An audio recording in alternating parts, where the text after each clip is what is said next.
Okay, we're live. Okay, just not playing the music. Oh, Okay. Well, good evening and welcome to Chasing Prophecy on FM 107 New Orleans, where we discuss anything and everything beyond the scope of normal. Remember to like us on YouTube and follow us on Instagram. I'm Jenny Nicasio, along with Sean Kelly and Jason I and Petro. Happy Thursday, everyone. Hey, happy hey, Thursday. happy Thursday, everybody. Good. And we have Russell, and we did have our guests, and he disappeared, but that's okay. So I'm just gonna. These days are really getting messed up lately, guys. But bear with us. We're Yes, sorry they are. about that. But we have a special Yes. guest tonight. I hope he comes back. Brent Monahan. Might be pronouncing his name Monahan, author of The Bell Witch. Is he there? There he is. There I it don't want to is. mess up your name. I didn't have time to talk to you. But we're going to talk to him about the Bell. I keep calling it the Blair. The Bell Witch of Tennessee. And it's an American haunting. And they also made a movie out of it. And I did watch it twice. I watched it years ago and I watched it again this weekend. It's a movie with Sissy Spacek and Donald Sutherland. And it's called American Haunting. Throughout Tennessee, okay, now make sure I get this right, guys. Throughout Tennessee, it's known as Old Kate. The Bell Witch took up residence with John Bell's family in 1818. It was a cruel and noisy spirit, giving to rapping on the walls and grunting sounds before it found its voice as well. It kind of was very scary, the movie. So I'm not sure. I'm going to ask, I can't wait to ask our guests if it's this, true or not to the story. But anyways, he's a very well-known author. He's done a lot of work, so he'll be able to teach us. So welcome to the show. So happy to have you here, Brent. I want you to go ahead and introduce yourself and tell us how you got started with all this Bell Witch, and talk about your books a little bit before we dive deep into the story of the Bell Witch. Well, thank you, Jen. Can you hear me? Yes, absolutely. Wonderful. And I'm very happy to be on your show. Great. Let me begin by saying that I had written horror stories before. The way that this came to be was that Michael Schnessel, who is a very good friend of mine and the head writer for One Life to Live, really had a mania for supernatural things. He had a huge book collection, which he bequeathed to me. Unfortunately, he died 29 years ago. But one of the books that he bequeathed to me was on poltergeists. And I began reading about this American haunting, the only one that supposedly has resulted in the death of somebody, a member of the family. So it got relatively infamous. As soon as I read about that, I realized that there were some things that were really explicable in 20th century and 21st century terms that these people would have missed. And what I began to do is research Tennesseana bookstores and other places so that I could get some background on this. When I wrote the book, I did the same thing as Robert Waller did in Bridges of Madison County. I lied. Of course, all fiction writers are liars, right? They're professional liars. Of course. So, I said that this manuscript had been passed on to me and that I edited it. Not so. There are no covered bridges in Madison County if you research it. And the man was never a National Geographic photographer. But, it helps people to suspend their disbelief, and especially the inclination to do that with supernatural things. Poltergeists, you probably discussed on your show before, are rife all over the place. Often they are associated with girls changing into women and throwing off so-called psychic energy. Polter means noisy, Geist means ghost in German. And, dishes would rattle and noises would be made through the house and doors would slam and so forth. In this particular story, the more I researched it, the more I realized that this was like a mystery story. Mm-hmm. That Betsy Bell was the girl who was, quote, haunted, unquote. And this haunting began not too long after her older sister, moved out of the Bell house. We're talking about a house that was the first thing there in Middle Tennessee, very rural community. And then when she disappeared, these sounds began, and Betsy was staying in her room all by herself. When she showed that she was, quote, possessed, it was always about the same time, always toward midnight. And she would pantomime, or it seemed like something was holding her down to the ground. She would flail against it. I'm going to spoil things, but many people say the movie, because Donald Sutherland insisted on softening it up. The movie is confusing. He didn't want to be he wanted to be in the movie, but he didn't want to be a bad guy. And that's a little hard to do when you're the bad guy. Yeah. So the explanation, as far as I am concerned on this, is that there was some deep psychological things going on that Betsy may not have been aware of. But the father, this was an incestuous relationship, not of her wanting. The sister moved out, left her alone upstairs in the bedroom. The mother was a heavy sleeper. The father was getting on in years. He was quite old, and he was trying to relive his youth because Betsy looked very much like the mother did when he married her.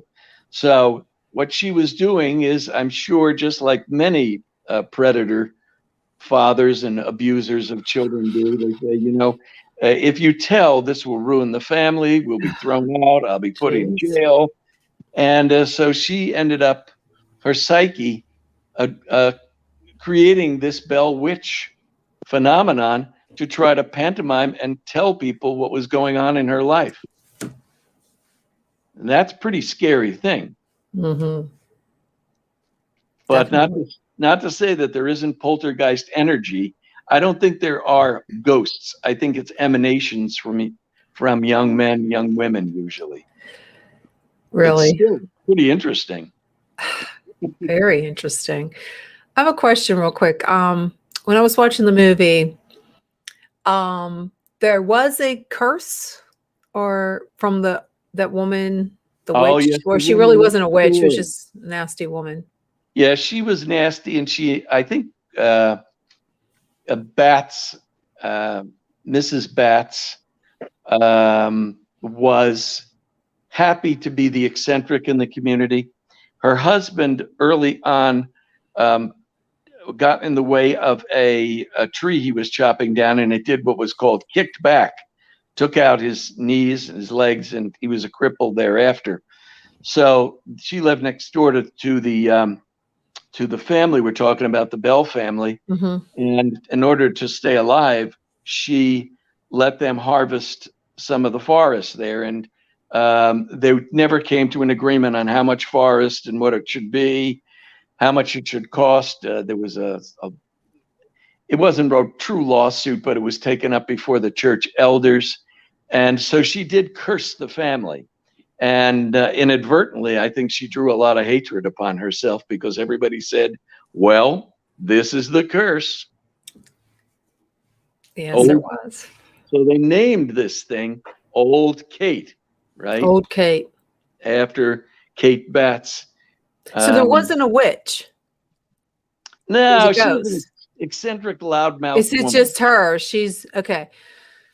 Okay, it's confusing. What about the It's a completely different story than I've ever read. Well, you're gonna have to tell your side of the story.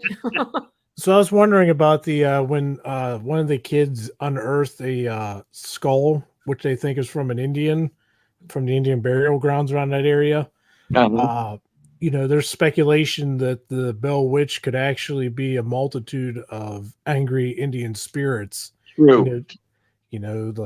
Is there disturbed spirits? Everybody had a theory.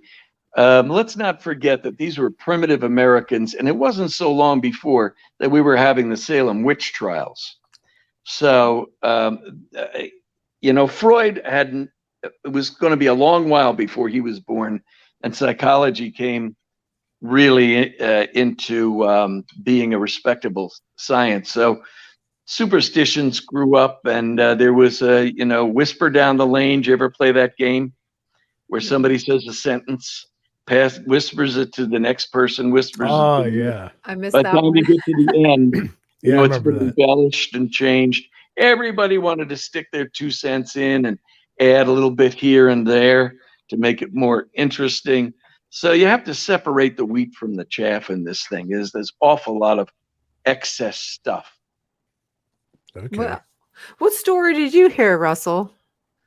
Well, I heard that after Bats got hurt, Mr. Bats, he needed money, and John Bell was buying up his property. Mm-hmm. And he bought it very cheap.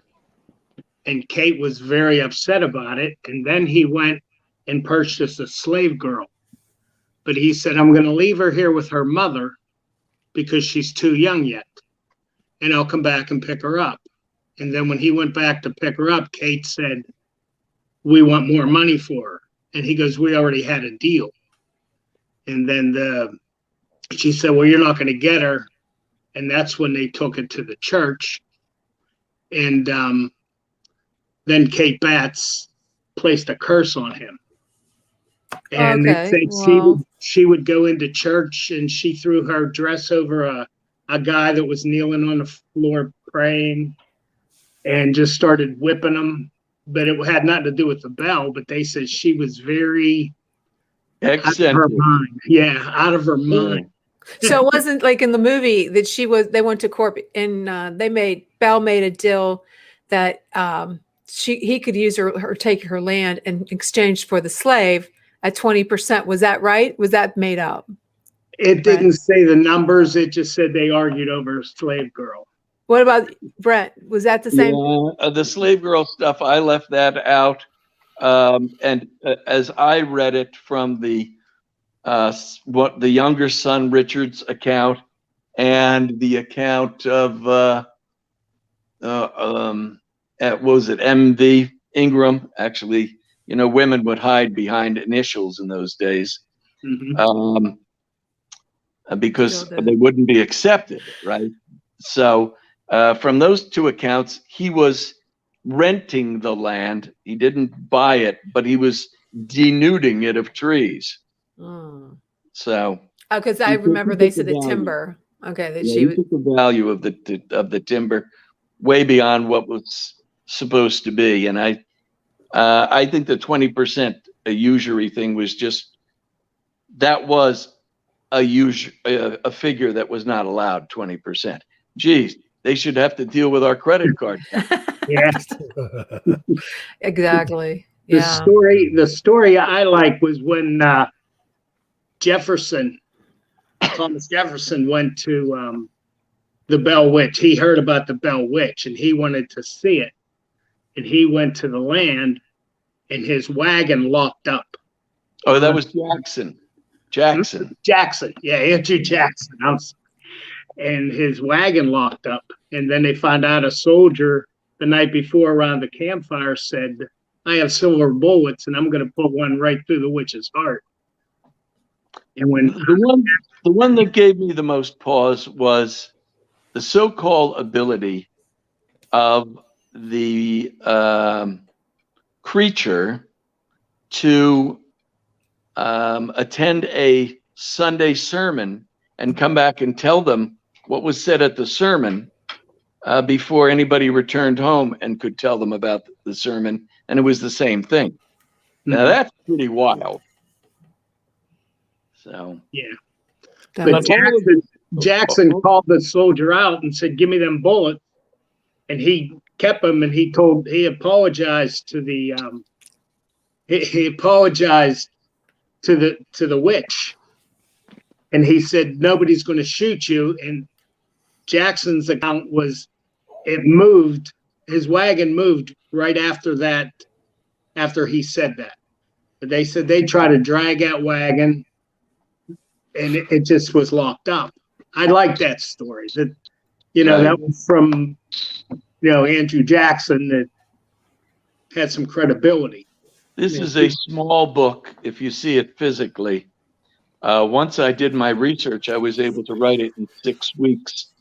But as an author, and having written a number of novels before this, you realize what the pace and the flow and the focus must be. And just because you have some information like the Jackson story, which is kind of delicious, you decide, no, that's taking us off the beaten path. That's marginalia to the story. So that's why you wouldn't see it in An American Haunting or The Bell Witch. And by the way, Jen, you said, I want to say Blair Witch. That's why the movie was not The Bell Witch, because we didn't want any confusion. Well, yeah, I can see that. I definitely can see that, because every time I go to say it, I say the Blair Witch. So I try to, yeah. There's a lot of interesting stories about the making of this movie. And, tell us. First of all, they decided, there's been about 5 movies that were made or sort of made, but they were made on the budget of maybe our collective grocery bill this week. Oh, geez. So they didn't look too good. This one was budgeted at $13 million and was going to be filmed right on location. Now, I did interview the owner of the property at the time and looked all around. But then the producer found out that Romania had just begun its productions for films and was in its infancy, and they could save $3 million. So it's like do you remember Merrill Lynch's Bullish on America? That ad, it was filmed in Spain. It really got them in big trouble. Well, this is An American Haunting, filmed in Romania. Are you kidding me? Really? That is crazy. Oh, wow. So here's the irony. It was begun in mid-September. I was invited over. It was very nice. Got my own limousine and driver and all that kind of good stuff. But since this was in its infancy, and these people, the Romanians, had been under the communists, and one of their favorite sayings is, our agreement is, you pretend to pay us, we pretend to work. They didn't know how to work hard. They took all kinds of breaks. So it took an extra 3 weeks to make this film, and it ended up costing $13 million. That's crazy. Yeah, and it ran till Christmas Eve. So then Sissy Spacek and Donald Sutherland and everything, they had to run back home for a little holiday and make other pictures then. Any other hauntings after that? Hauntings. Like What, the house. Now, is it still around or not? Oh no. There are foundations. You can see a well. You can go into the cave if they let you in. The cave. Yeah, what's that about? The cave. The Ghost Adventures were in there. Yeah, we went there 3 times and it was closed. Yeah, it was struck out. That's right, and you can't get very deep in there. And beside, if you remember, there's a river right next to it, right? Yeah, the Red River. Yeah. Right. And so that rises and floods the caves. So a lot of times they can't use the bell. And the Bell Witch caves are just sort of a little side thing. Regarding I don't know about that. Of all the caves, okay? Now, I was watching some YouTube videos. There was like a descendant of John Bell. He's like a ghost hunter. And he went in with a couple of guys, man, and he was freaked out. Their K2s or REM pods were going off. And I do believe that Kate Bell, or whoever she is, the witch, used to live back in that cave. And there's a lot of paranormal activity down there. And so I think the cave is really, really important in the whole situation. I also believe what Jason was saying earlier in the show about the Native Americans. Is there an Indian burial ground there? There was a small or slight mound. Yeah, it don't matter. It don't matter if it was a small mound. We're loggerheads with this because I inadvertently tune into these paranormal hunters, and all I end up saying is, "What was that?" You feel this cold spot? I mean, nothing happened. They look for any scintilla of supernatural history and go there and make a big deal of it, and it's for money. Yeah. It's money, money, money, money. Money talks. Well, we do it for free. I hate that. I know. That's right. Yeah, I wish we could. I wouldn't do it. Yeah, but we still get a lot of good stuff on evidence. Evidence, yeah. Or else you wouldn't be doing it. But you know, this story is compelling because I've only had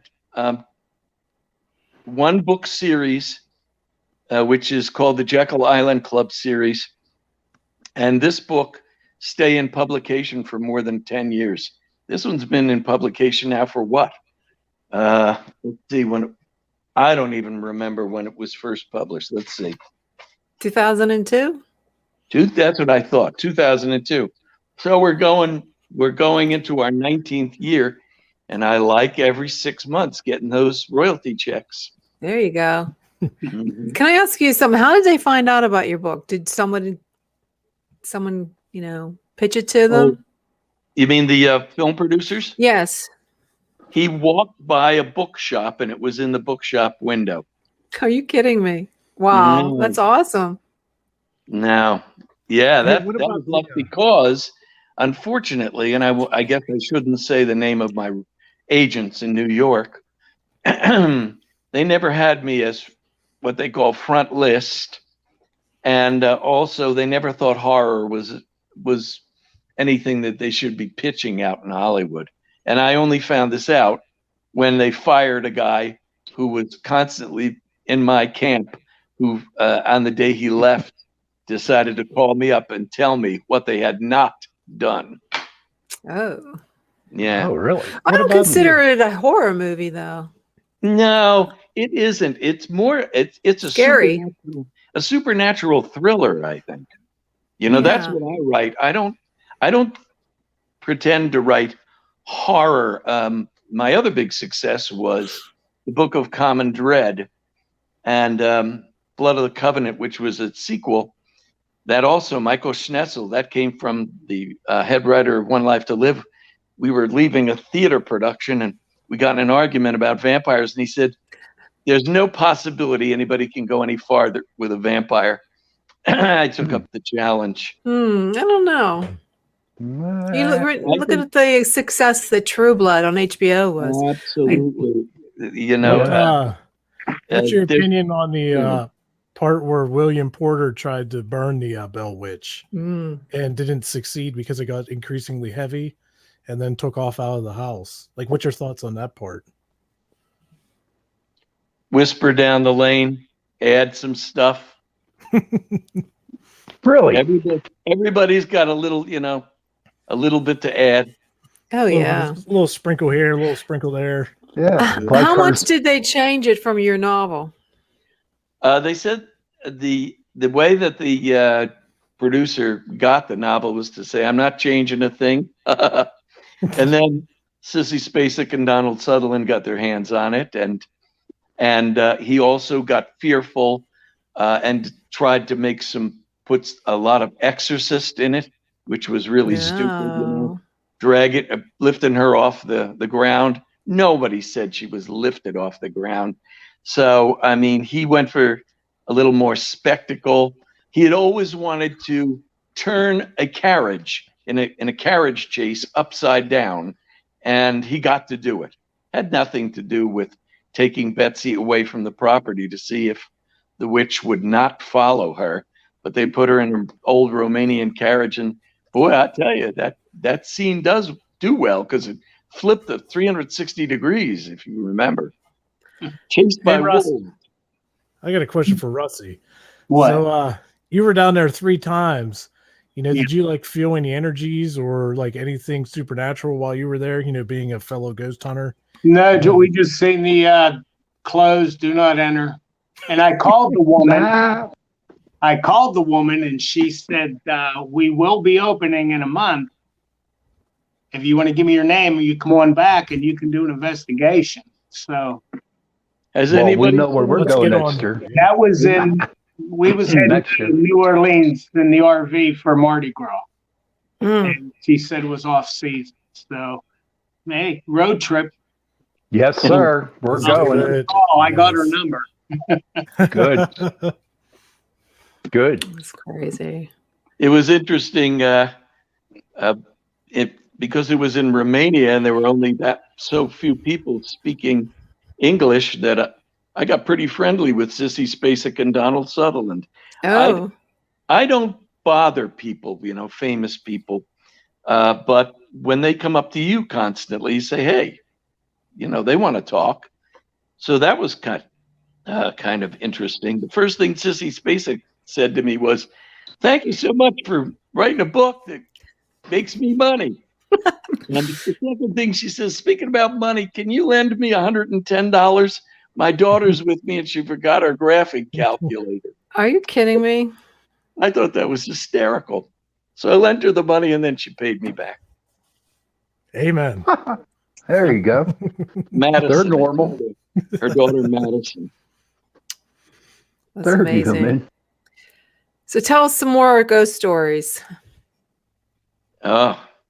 Ghost stories. Who are you going to call? Yeah, really. I'm the poltergeist ghost stories are kind of ones that make my eyes water, but I still don't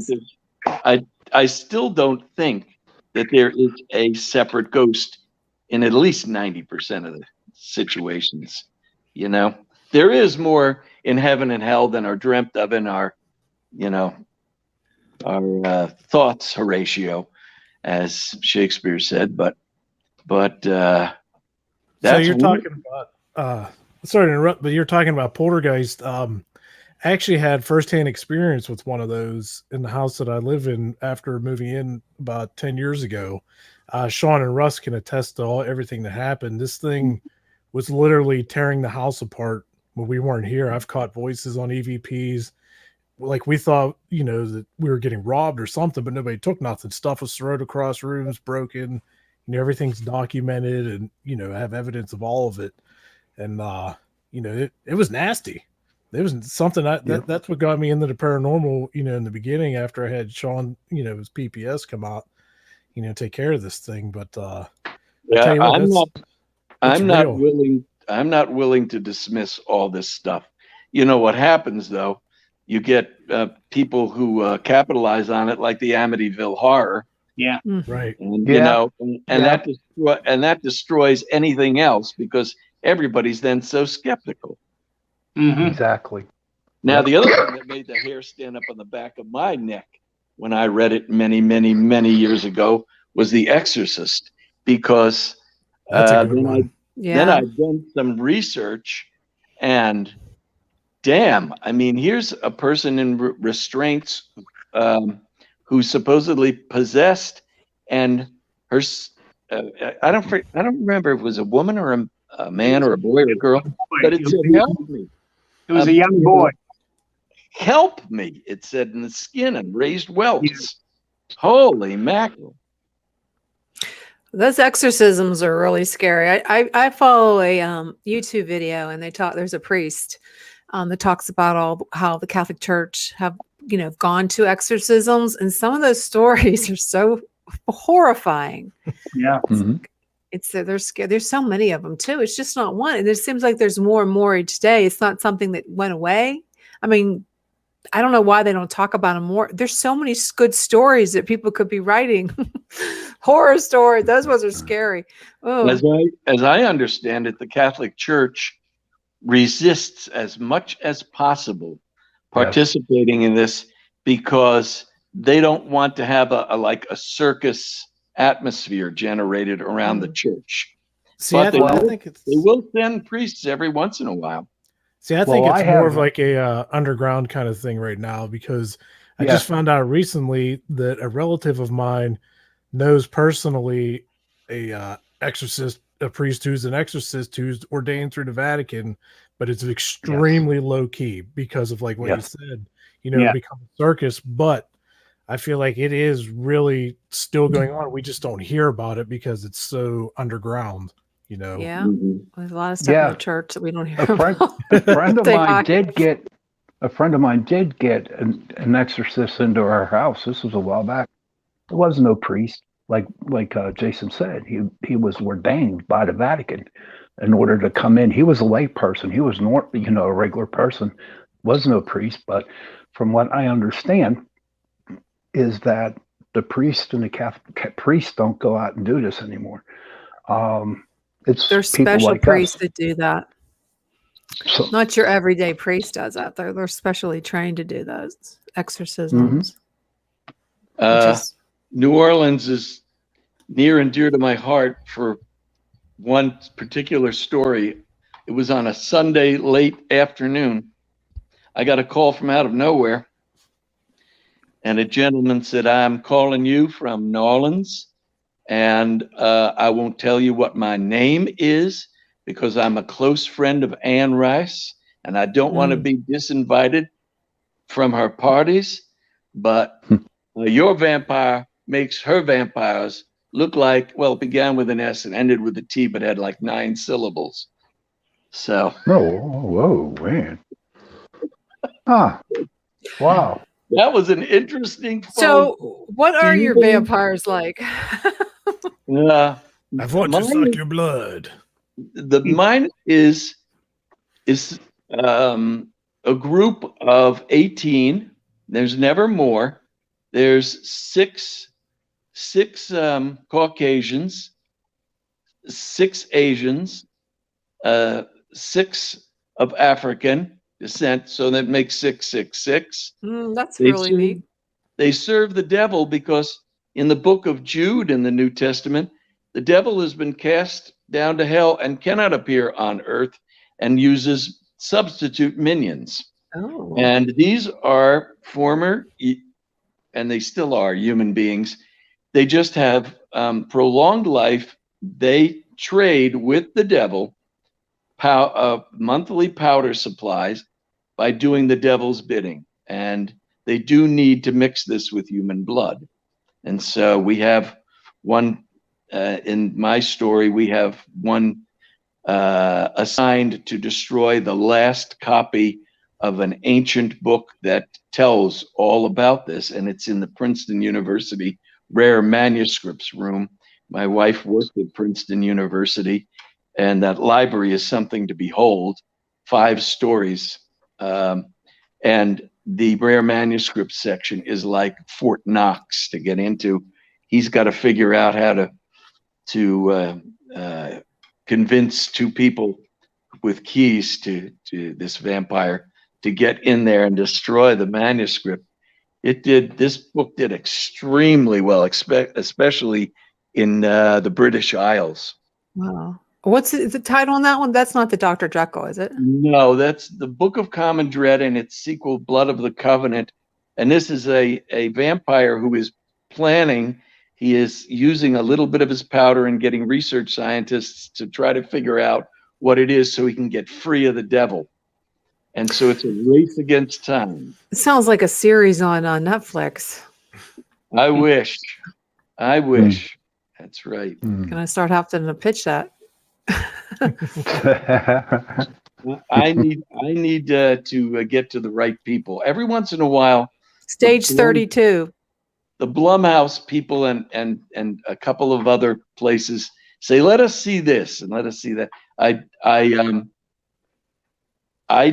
wrote what I think is a plausible solution to the death of Edgar Allan Poe. And so they were fascinated by that, but I don't know. if The Alienist makes it, this one's, I think, as good as The Alienist. Yeah, That just trying to get it to the right people.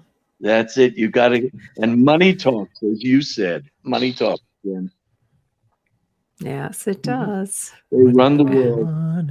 The bankers. You know, Yeah, I know how tough it is. You know who financed this movie? Hmm. An American Haunting. The big, what would you call it? Owner of the casinos in Hong Kong. Come on. Oh, wow. Yeah. That's where the money Okay. came from. Did it play in China? Oh, probably it did. All I know is if you're writing a book and you sell it, just don't plan on getting anything more than what you get up front. If they give you a percentage and so forth, it never makes a profit. I got my series optioned, and I'm not getting very much. But we'll see if they ever go through with the movie. Who knows? It's supposed to be a series on Netflix, so I don't know. Yeah, don't you just kind of shake your head when you see the stuff that's out there and say, "Why? I could write better than that. That stuff is so awful." You know, but I'll tell you the secret. Look at the producer, look at the director, and look at the writer, and often they're the same person. They just have access to money. Yeah. That one person. All that takes is the one person. Yeah. We'll see. We'll see. So you got the Bell Witch, and the caves aren't really real. You don't think that's is there anything else that's like supernatural that you would, think about writing a book on that you've heard about or visited? Yeah, I look every once in a while. I haven't gotten truly excited about anything.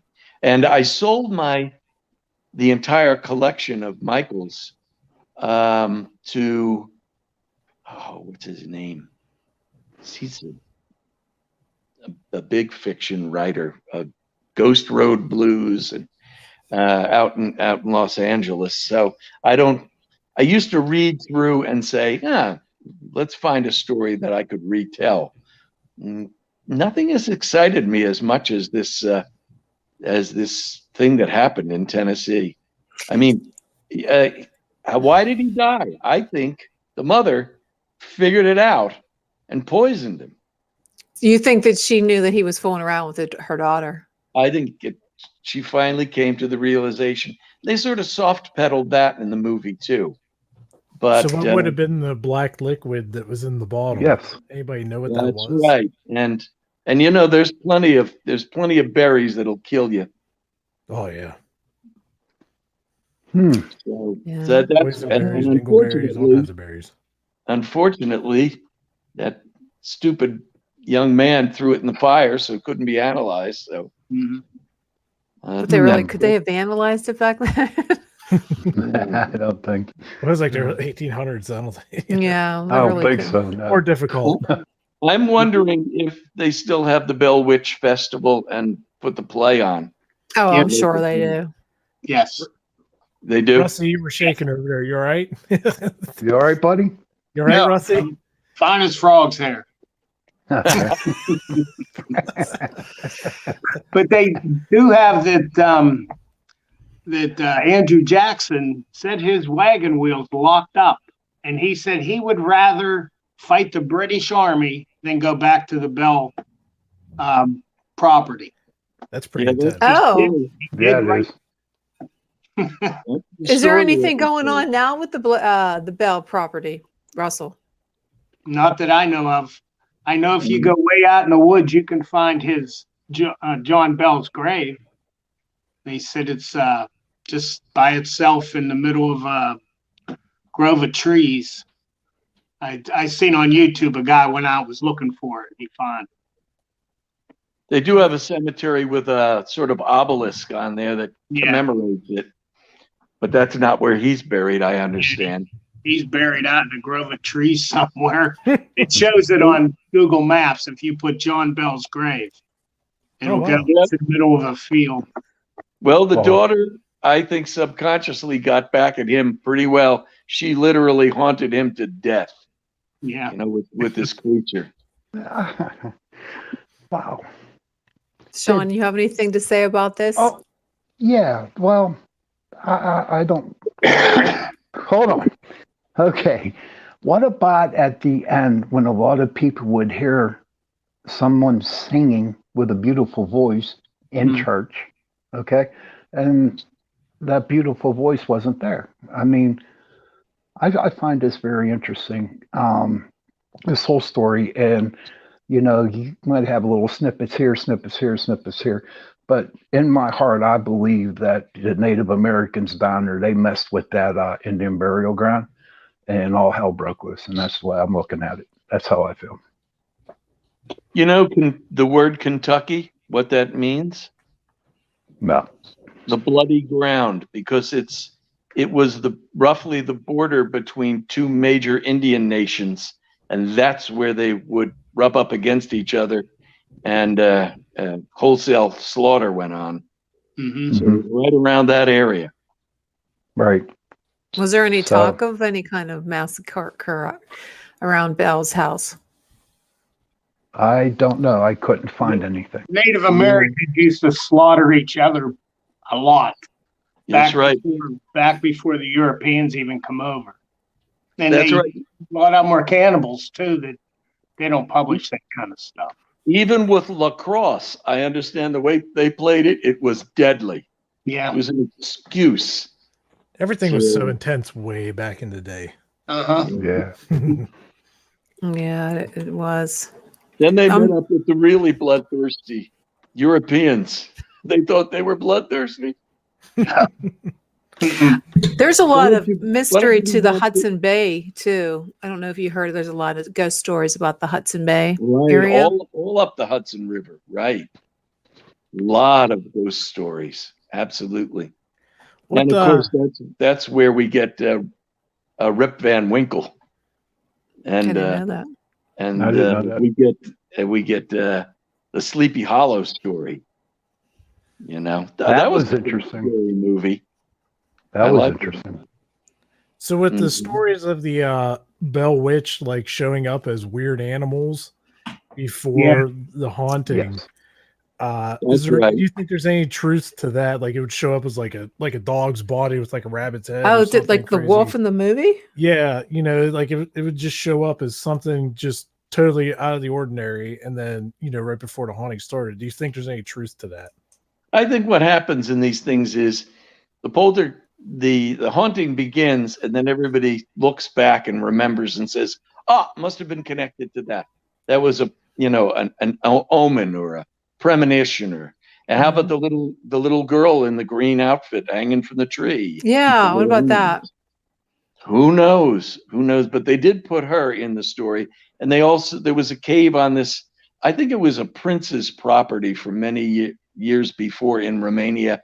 And there was a small cave. So they threw that had nothing to do with the story. That was just for fun.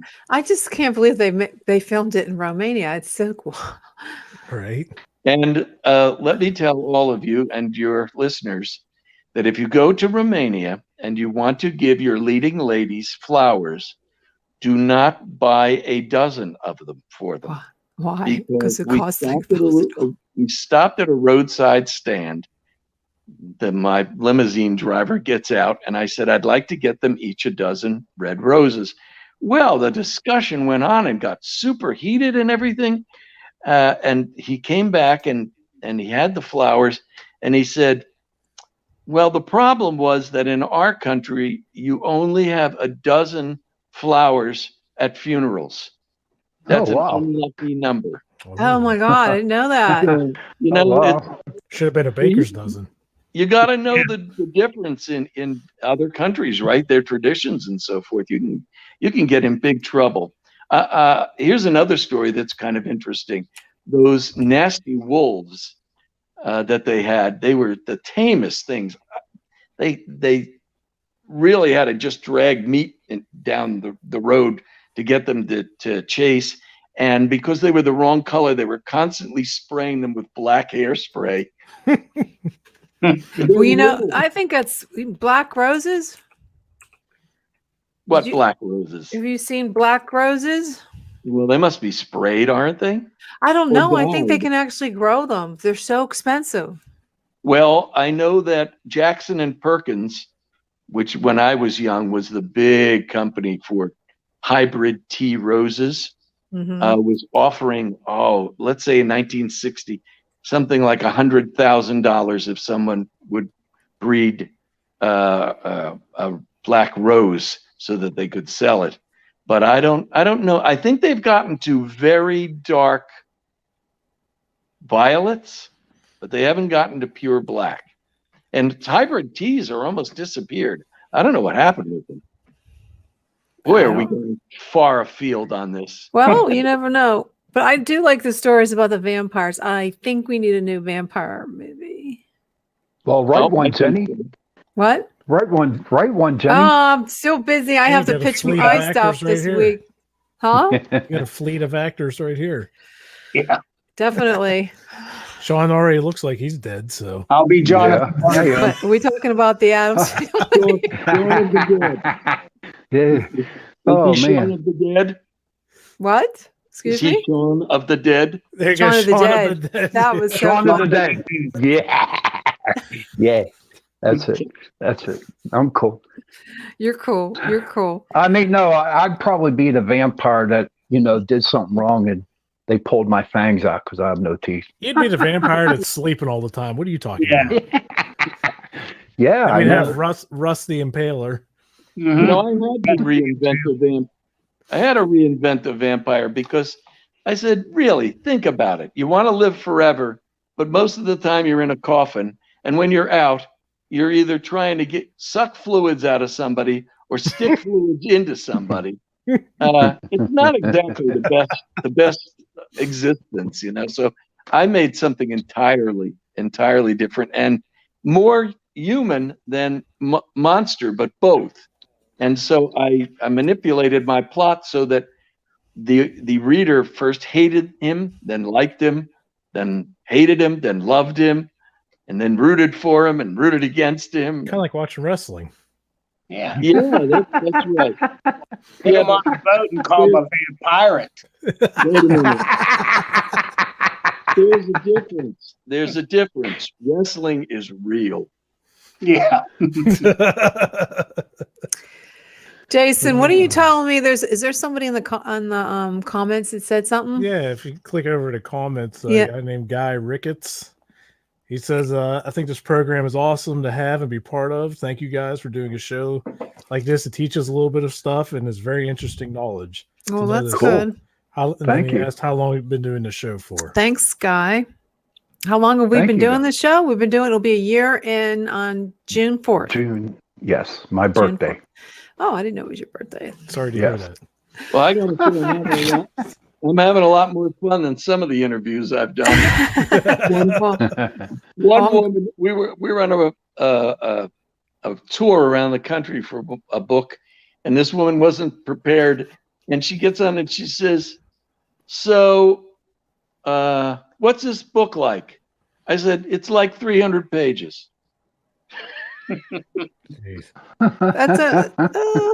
That was so insulting. She didn't. Well, I'm gonna get the one about the vampires because I have a thing for vampires. I watched Dark Shadows when I was, I think, 3 years old. My mother said that she called WTAE in Pittsburgh and told them to take it off. I'd watch it in front of I was 3 years old at 9 o'clock in the morning. I would sit there with my eyes glued to it, but then I would have nightmares every night. So she called the station. Why do you have that on? Dark Shadows at 9 o'clock in the morning. Yeah, I love vampires. Yeah, it's almost the witching hour. College. Yep, we got about a minute left, Jay. Okay, got a minute left. Well, thank you so much, Brett, for being on the show. Where can someone find your material and your website? My website is www.Brent Monahan, BrentMonahan.com. And people can write to me out of that directly, and they can order books directly. They can get autographed books. So They Sounds can learn great. a lot more about me. Mhm. Thank you so much for joining us tonight. It was a pleasure. you, And Rusty. Russell, Yeah, thank you for joining Russell. us, Russell. And guys, do you have anything planned this week? Not really. Just kind of low key the next couple weeks, just taking a Yeah. break a little bit because you don't want to get burned out. It takes a lot. Definitely. No, but I tell you what, speaking of extras, real quick before we sign off, I decided to take a ride out to that Yellow Dog, that little community out there, past Kittanning. And believe it or not, speaking of Exorcist, as I went into that little town, the Exorcist theme song was playing on the radio. It was wild, man. It was crazy, man. That's a creepy place. The little things. Yeah, that sounds exciting. But I want to tell you about next week. We have Stan Gordon back on the show. The Kecksburg Festival was canceled again because of COVID, but we're not going to let it stop. We're going to have Stan on the show, and he's going to talk about some unusual things that are going around in the Chestnut Ridge in Westmoreland County, Greensburg area, and the Pittsburgh area. So that should be in Pennsylvania. So that should be really interesting, guys. But thank you so much for joining us tonight. Thanks again for tuning in to Chasing Prophecy. Thank guys, you, everybody. everyone, have a great night. See you next week. See you next